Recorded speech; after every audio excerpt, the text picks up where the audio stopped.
Okay, here we have Under the Wave off Kanagawa, Katsushika Hokusai.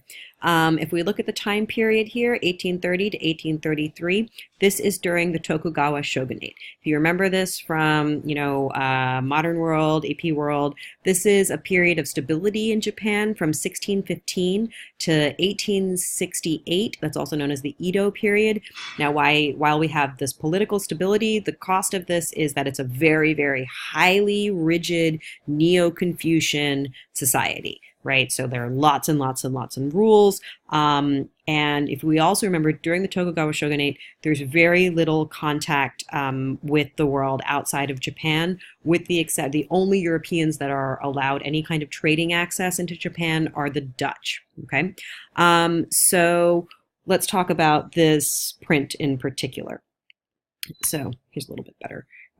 So while as I said, the Tokugawa shogunate, the Edo period, those guys are Neo-Confucian. Commoners are Buddhist, right?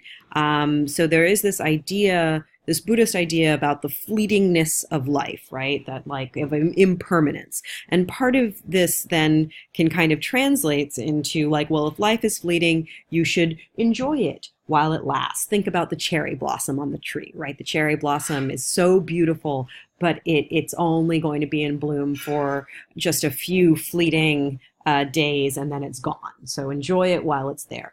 So there is this kind of idea of this kind of idea is carried through to the parts of the city. So Edo is a city, as well as being the name of this period of history in Japan that later becomes Tokyo. And so Edo has, all the cities in Japan have pleasure quarters that are called ukiyo. Ukiyo means the floating world, right? You get in that sense, the floating world, also impermanence, etc. And Ito's ukiyo is considered to be like the most fun of all of these pleasure centers where you can enjoy life in the moment. So if you want to think about what are the representative images of the ukiyo, as opposed to it being, about severe samurais, instead the kinds of people that you are going to think of when you think of the ukiyo are going to be courtesans, like actors, etc., right? Like people who are about the pleasurable life. And so images that depict life in the pleasure quarters are called ukiyo-e, which mean pictures of the floating world. So let's take a look at, and these are going to be woodblock prints. Woodblock prints in part because they're cheap. And a lot of people, right, it's a woodblock print. You can print a bunch of them, and a lot of people can buy them. So this is a print by Hokusai, who's one of the probably the most famous of our artists of the ukiyo-e. And while he begins making the more kind of traditional ukiyo-e prints of courtesans and actors, later in life, he was almost 70 when he made this. He started to shift to images of everyday life, everyday people, and of nature, things like that. So this is part of a series of 36 views of Mount Fuji. We can see Mount Fuji in the background here. But what's interesting is Mount Fuji, this incredible, right, like spiritual space, a sacred space, it's almost kind of in the background. You almost don't even really see it. The foreground is this wave. And not just the wave, but the wave that's threatening to envelope and take over these fishermen here that are kind of fighting against it. So really like the struggle of a common everyday person, right? So how would a print like this be made? It would be made as a collaboration between the artist, so that would be Hokusai who would actually design this. A carver would then carve it into cherry wood, and then the printer would print it. Then the publisher would also be funding it. So if you want to, I have a video that shows you even more specifically than what you saw in the Civilizations video about exactly how these are made. But basically it's like, you transfer the image onto a piece of cherry wood, You carve the cherry wood, and that's called a key block. You can make multiple different color blocks off of one key block.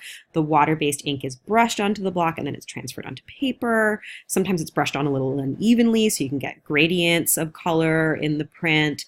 There are going to be like marks in the corner, so you can make sure that every block is lined. They're called registration marks that make it so every block is properly aligned.